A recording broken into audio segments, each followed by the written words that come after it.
Just a quick intro before the video begins. Something did go wrong during the recording of this video, and I lost most of the audio, and I only noticed it now when I'm editing. I recorded the first part of the video. I seemed to go fine, but then something for the match part and the outro, etc., didn't work. I'm not sure if this was a technical error or probably more likely something I had done wrong, human error. I'm not too sure. So therefore, I'm going to try and remember most of what I said, and I will be doing a post-com for the match part and the outro as well. Trying to remember what I discussed. Hopefully I'll cover most of it, and it's all there on video, so hopefully it does trigger my memory a little bit. So without further ado, run the intro.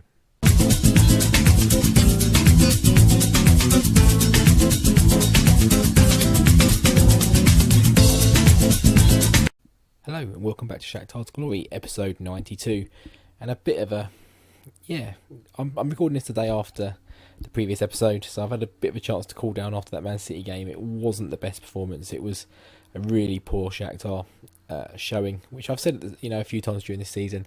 When we play well, it's the crazy, amazing Shakhtar. But when it goes wrong, boy does it go wrong. And Man City just absolutely scored us at the Etihad. Since that last game, we've got Man City again today. We're not playing the league game in the middle, and just as well really, because as you can see there, we've had a 0-0 draw away to Elizabeth's. Literally nothing happened. We didn't have a chance. Well, they didn't really do anything going forward. We created a few chances, but nothing amazingly to sort of generate a goal. Obviously, we put a very rotated team out, but there was still enough there, I would have thought, to have got a result. Gavitsov was sort of the outstanding player in that game, which doesn't really sum it up because the defender wasn't out and out, but I think he was pinging sort of crosses here, there and everywhere and that sort of thing. He did make a few good crucial tackles, but very disappointing performance. And that leaves the league. I don't know what Dynamo Kiev did actually. Computer's running a bit slow today because I have been running a bit of Championship Manager 0102. For some reason it's not letting me view the league. It's letting me click on Champions League, but not the Premier League group for some reason. So there we are. So we are, what's that, about 13 points clear is that, I think. So did they drop points? They may well have drawn as well. I'm not too sure. The sorry thing is Michael Seco there is still the top scorer in the league, but he is out for, the season, most of next season now probably as well, 6 to 9 months. Crying shame really. He was coming on very nicely, but yeah, he's not going to win the Golden Boot. I wouldn't have thought this year it would take some amazing collapse from the chasing pack behind him. So what we're going to do, we're going to get to Man City game. There's not much to talk about, so we're going to jump into that game and you'll see the squads, the team that I'm going with in this game. Back in a sec. So you join me here with the start of the video as we're just doing the team talk. Obviously from that pre-intro bit you will have seen something went wrong. So the first part of the video we were talking about sort of what's gone on and this, that and the other, that's all fine. It was from this point here I stopped the recording, set up my team and started again, and something just went completely wrong. So you've seen pretty much the lineups as I was doing the team talk who we've gone with. I did go for a 3 up front in this game, purely because, I don't know if I mentioned it in a previous video, because I am sort of doing this post-com a little bit after I've recorded it and after I've recorded a few episodes previously. But I have noticed, it seems that my tactics I have been using seem to have been nerfed a little bit by what I think is an update. I come back from holiday and I played a couple of games, and I played them on my offline game as well. And as we score a goal there with Romero grabbing the goal, I mentioned, we struggled in my offline save as well, which I was sort of all conquering, as probably more so than this team with this. It's my Arsenal save. And it was really struggling to sort of have any sort of impact. So I don't know whether the updates had any say in that. I assume there's been an update. I'm pretty sure I had an update when I came back, but something's changed. And so I've went back to the 3 in the Arsenal save. I went up to the 3 up front as well, this tactic, and it was still doing bits for me. So I've gone back on this one. We needed some goals. Didn't want to risk the tactic sort of being I don't know if it would change, the match engine would change a little bit. I know it used to in old versions, an update would completely destroy what you've done. But I thought we'd go for it. And as we go and get a second goal straight away here, obviously I think I touched upon it in the first part of this video. I had comms, so I haven't gone back and looked at it, but we lost 2-0 at the Etihad.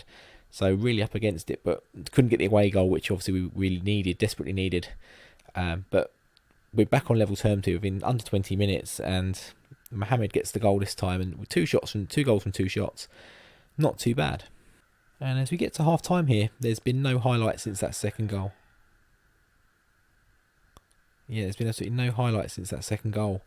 Kvitsov picks up an injury just in the second half. I think we must have gone quite quickly and missed the team talk and that there. But yes, we make a change. We bring on, I didn't see who he brought on there. I was too busy sort of talking. But we've still got 4 shots on target from 5. They're sort of struggling. Our possession is very low, but we've got the 2. As PSG are... In fact, we're at half time now. I haven't gone in the second half yet. I'm looking. It was just... I think I saw 49 minutes on the clock. I assumed it had gone past. I didn't think I saw the half-time talk. But Solis has come on for Kvitsov. He can play that role. He's a holding midfielder, but he can play centre half. And we get going in the second half. Yeah, we need to see that possession come up a little bit, but it's not overly key, really, because we can go without. It's very much a sort of counter tactic, and we're not reliant on having the ball for big periods of the game, but we still see a lot of the highlights and a lot of the chances. We did go for the youngster De Silva at right back. I thought he was just a bit more of a better fit for some formation we're playing, as he lobs one in, hopefully to lob the keeper, but Edison is very alert and makes the save. Probably a bit more waffle than usual in these post-coms, because it's been a little while since I played the game. I've been not putting off doing the recording. I've been doing editing of some other videos as they go very close. Putting off doing some editing of some other videos, some Fortnite videos I've been editing. I've done 2 Football Manager videos before this. And it's just having the time and opportunity to do it. There's been a lot of stuff going on recently, sort of at home, so that's kind of taken precedent as Romero's picked up a knock. So yeah, they're always a bit more waffly because I can't remember exactly what happened. I don't even remember I mean, obviously I know the result of the game, but I don't remember the score or the scorers or anything like that. I'm not going to give any spoilers away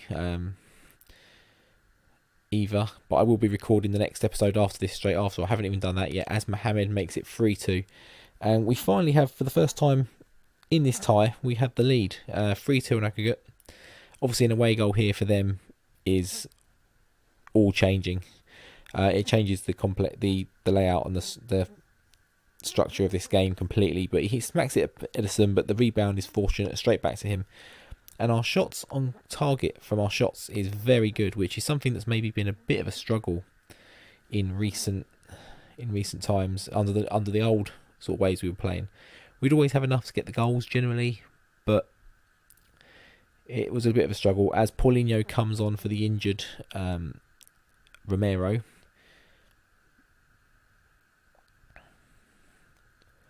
Looking at maybe a couple more changes here. I think we're more to get a yellow card off, I think is the point here. We bring Especial on for Patrak, pretty much like for like. Both very good players in their own right, as they bring on Ben Woodburn for Bernardo Silva, and Juan P, who I think is a sub on as well for Dybala. He picks up a knock as well, but with 15 minutes to go here. 3-2 on aggregate, 3-0 on the night. We couldn't have wished for a better performance, and we've said it many, many times. You know, we maybe not struggle necessarily away, but we don't necessarily get the result away from home. But when we bring them back to the Ukraine, they have to travel long distances. They have a long way to go. Hostile crowd, hostile pitch environment.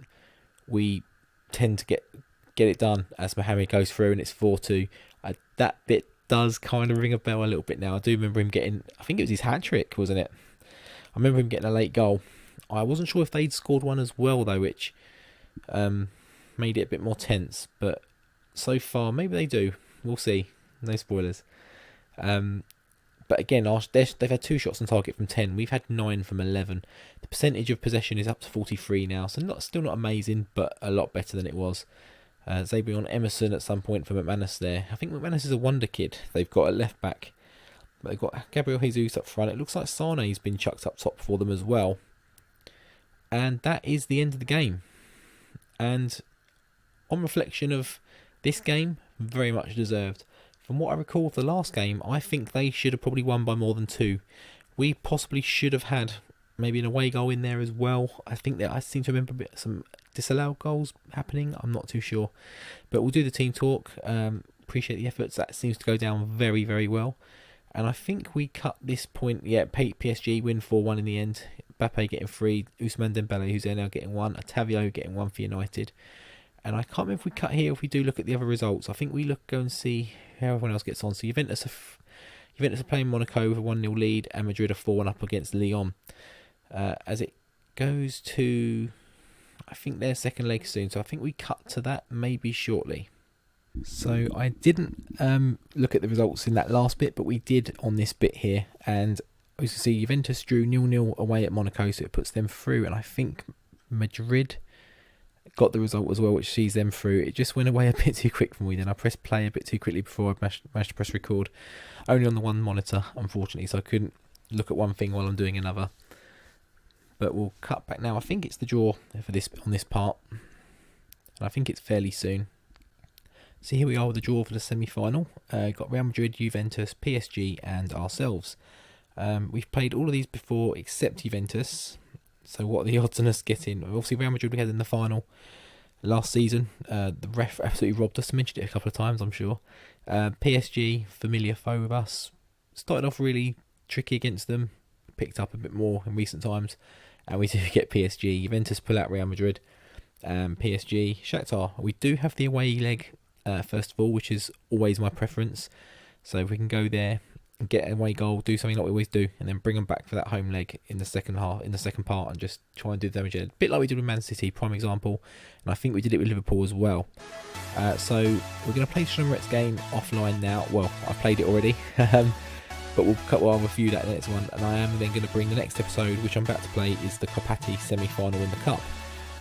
Pretty much just to break up the Champions League a little bit, give me something else to show a bit of domestic stuff, maybe show a few different players than we normally show.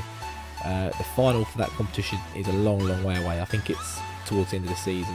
It's very broken up very strangely, this competition. I mentioned it a few times in the early episodes when we were going through more domestic stuff. But yeah, we'll play that. We'll skip the then probably Donetsk game and go straight to PSG. And it'll probably be a PSG back-to-back purely because I don't want to play Copati again, and I don't think they're okay, but they're not amazing. So if you enjoyed this episode, please do drop a like on it. Please sub to the channel while you're there as well. I did mention in the run up to my holiday and catching up with now, aiming to go for those 50 subs. I want to thank everyone who has subbed recently, new and old. I have hit that 50 mark now, so we're pushing on to the 100 towards the FM2018. Got a few ideas in my mind what I'm going for that with. I may put a poll out on Twitter or maybe on here or something, I'm not too sure. Let me know in the comments, and maybe if I mention it in a video soon, I might go with that. I might put a video up with my plans, I'm not too sure. Still a bit up in the air, still undecided, but I'm fairly sure which way I'm veering towards. So yeah, until next time for that Copati game, I will see you next time. Take care.